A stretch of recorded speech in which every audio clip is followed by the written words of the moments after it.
The moment you stand up to speak, your heart races, your mouth goes dry, your mind goes blank, and the words you had just 5 seconds ago feel like they just vanished into thin air.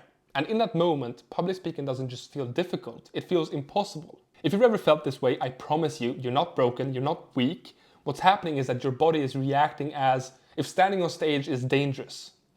And when your body thinks you're in danger, it does what it always does. It switches into fight or flight, and we know this.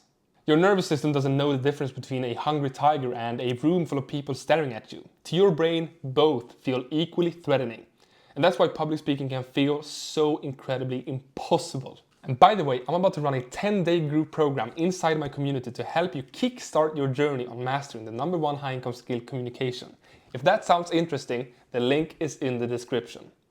But today, in this video, I want to focus on something that almost everyone struggles with. Why public speaking feels impossible and what you can actually do to make it easier.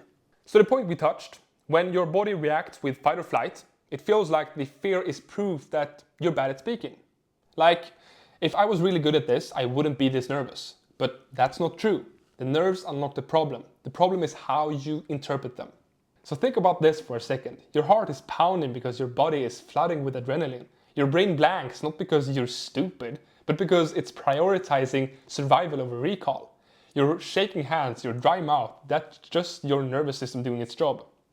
So really what's happening is everything is going exactly as it's supposed to do, at least biologically. Or here's another way to picture it. It's like trying to drive a car with the parking brake on. The engine will be fine, at first at least, the wheels are fine, but something invisible is trying to hold you back. And no matter how much you press the gas, it feels like you cannot move forward smoothly. Or it's like trying to run a marathon with a backpack full of rocks. You might be able to do it if you're strong enough, but every single step feels 10 times harder than it should. And that's what nerves does for you when you speak. They don't mean you're broken, but they do make the task feel much heavier, harder, and maybe even impossible. And this is why so many people quit public speaking before they even begin. The same physical symptoms convince them that they're not cut out for it. But in reality, those same symptoms are what every speaker, even the great ones, has to deal with. And I'll be completely honest with you, I love stepping on stage. It's something that I've always enjoyed, but that doesn't mean I've never felt the nerves. In fact, in my last job, most of my job was to hold trainings about the company's products and services. And I did that dozens and dozens of times over the course of just 1 year. And in the beginning, I was nervous every single time. But that was not because I had to stand in front of people. It was because I wasn't always sure if I knew the product and service well enough to be able to explain it to other people. And that uncertainty about my material multiplied the nerves significantly. And that's really when I've realized something very important. My nervousness wasn't proof that I was bad at speaking. It was just my body doing its thing, but that uncertainty acted like fuel for the fire. When you're not sure about your content, your delivery, your rhythm, your hair, your look, your tone, anything, all of that becomes what I call nervousness multipliers.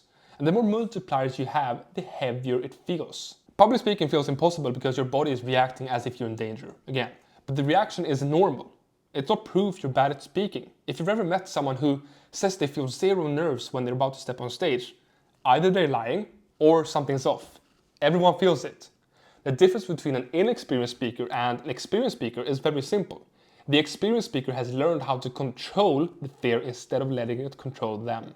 They don't wait for the nerves to disappear. They step up, feel the adrenaline, and deliver it anyways. But, and this is the part where most people miss, they've also learned how to remove the nervousness multipliers. Because the actual danger is that if you think nervousness equals failure, you'll stop before you ever get good. You'll convince yourself you're not meant for this, when in reality you're experiencing what every speaker goes through. This shift is crucial because when you start seeing nerves as normal and multipliers as controllable, you'll stop blaming yourself and start training yourself instead. So how do you actually make it easier? Let's talk about 3 things. Preparation, nervousness multipliers, and pre-stage rituals. All 3 parts are incredibly important for you to become more confident on stage and feel less nervous. First of all, most people prepare the wrong way. They sit at home, silently reading through the script over and over and over again until they fall asleep, thinking that if they just memorize it enough, it will come out smoothly on stage. But that's not really how it works. Memorization is very important. You have to know your script, of course, but it doesn't always translate into confidence on stage. If you want to be confident on stage, you need to practice like you'll perform. Say it out loud, practice the same energy, the same rhythm, even the same pauses you'll use in front of the audience. When you practice like this, two things happen. First of all, you discover which parts flow naturally and which one don't, and you'll be able to adjust accordingly. And second of all, you train your body to get comfortable delivering the words with intensity. So when you finally step on stage, it doesn't feel like the first time. You've already done it multiple times, just without the audience. And here's the idea where nervousness multipliers comes in. Every single thing you're not sure about before stepping on stage, so your scripts, your slides, your delivery, your outfit, your hair, your body language, your tone, everything multiplies your nerves. So the goal of preparation isn't just memorization. The goal is to remove as many nervousness multipliers as possible, because the only variable you cannot remove is the audience. They'll always be there, but everything else you can control. And then what you need to do is create your own pre-stage ritual. So before stepping on stage, you have to have a ritual that helps you calm your nerves. Because remember, adrenaline is right now pumping through your body, and you need to release some of that energy before you step on stage. For me, I like to engage with the audience before you even begin, if that's possible. It's not always possible, but if it's possible. If people are entering the room, I'll chat with them, crack a small joke, just to lighten the mood. It reminds me that these people are human. They're not predators, they're not tigers. Or sometimes I'll go for a brisk walk outside before going on stage. Fresh air, movement, and a few deep breaths do wonders to calm my nervous system. The important thing is this: confidence doesn't start on stage, it starts before you ever step on it. If you want to feel in control up there, you need to set yourself up before you take that first step. Again, public speaking feels impossible because your body is reacting as if you're in danger.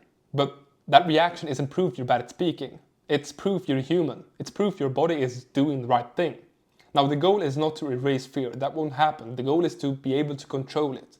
And you control it by preparing the right way, removing nervousness multipliers and using a pre-stage ritual to calm your system before ever stepping on stage. When you do that consistently, you notice something very powerful. The fear will not vanish, but it stops running the show. You'll step off stage, feel the wave of relief, and realize, I actually did it. And hopefully you'll maybe even think to yourself that, oh, I could do that again. And each time you repeat that, public speaking becomes less impossible and more exciting, hopefully. If you found this useful, subscribe for more videos like this every single week where I share tools and shifts to help you master the #1 high income skill, communication. And if you want to go a bit deeper and work directly with me, I'm about to run a 10-day group program inside my community. You can find the link to that in the description. See you in the next video. Bye-bye.